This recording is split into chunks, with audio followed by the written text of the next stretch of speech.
En el caso del proceso creativo, algún rato en tu niñez, en tu juventud, ha habido una cosa de yo quiero crear esto, yo quiero componer, quiero ser compositor o quiero crear una cosa. ¿Cuál fue como tu primer chispazo así? O sea, pues, ese primer momento donde uno dice, quiero hacer esto, quiero ser compositor, o quiero ser creador, quiero crear algo.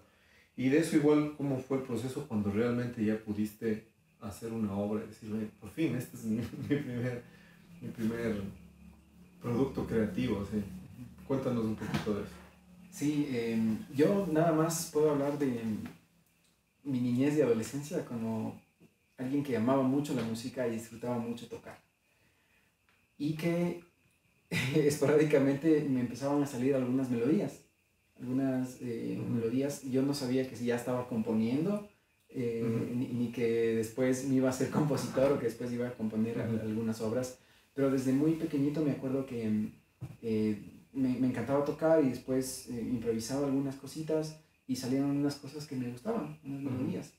Entonces yo también desde muy chiquito empecé a usar, bueno, esto ya creo que era cuando teníamos unos 15 o 16, cuando ya sabía leer un poco, empecé a usar las primeras versiones de Finale y escribía un poco. Entonces yo tengo ahí unos archivos todavía guardados de unas primeras melodías que escribía. Todavía no estaban ni armonizadas, tenían Claro. dos voces nomás, pero Ideas básicas, digamos. ideas básicas, dos voces intuitivas, sin saber qué armonía será y sin saber cómo colocar una línea de bajo. Pero las tengo por ahí y recuerdo que ese fue mi iniciación en la composición, yo sin saber qué era componer, porque creo que también tenía este prejuicio de decir, no, pero esto me gusta a mí, ¿y a quién más le va a gustar? Claro. Yo no creo que esto le guste a nadie más, además es desde la quena nomás lo estoy haciendo. Tal vez si aprendiera a tocar piano y a tocar en piano, yo no tenía esos pensamientos también, ¿no? Porque Claro. uno también crece con esas cosas, o sea, de como... Con los mismos prejuicios que decíamos al principio, ¿no? De Ajá. pronto este instrumento es menos importante que el piano, Exacto. entonces ¿quién le va a gustar? ¿Quién va a Sí, querer oír? exacto, a quién le va a gustar. Y después poco a poco me fui formando y esto fue un choque muy importante para mí, porque cuando yo empiezo a tocar trompeta, yo me di cuenta que cuando tocaba trompeta, la gente se sentía menos conectada conmigo que cuando tocaba vientos andinos. Entonces, claro, yo decía, no, aquí sucede lo opuesto. O sea, el instrumento sinfónico, hecho que vale miles de dólares, ¿no? Que ha tenido una evolución de miles de años, me sirve a mí personalmente para conectar menos que cuando toco vientos andinos. Que creo que tiene que ver cómo uno está conectado con eso también. Claro, claro, al final el instrumento simplemente mimetiza y transforma lo que uno siente en su corazón, ¿no?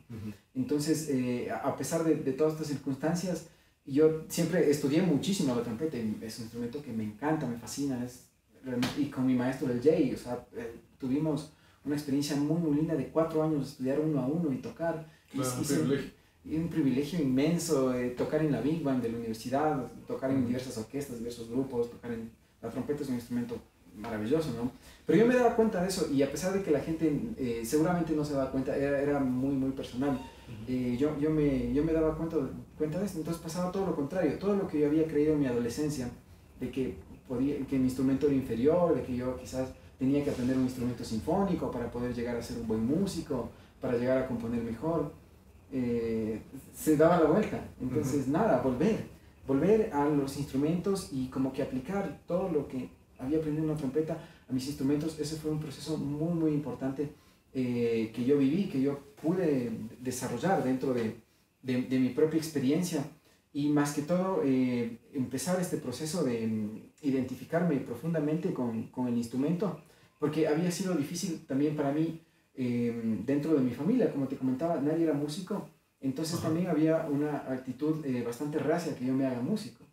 Entonces claro, fue bien rotador y creo que en la mayoría de familias ecuatorianas, si uno se gradúa del colegio siendo el mejor alumno, si le dices a tu papá, quiero estudiar música, la familia se enloquece un poco. Como algunos, claro, como algunos que dicen, pero si tan inteligente que eres, tan buen alumno, irte a desperdiciar.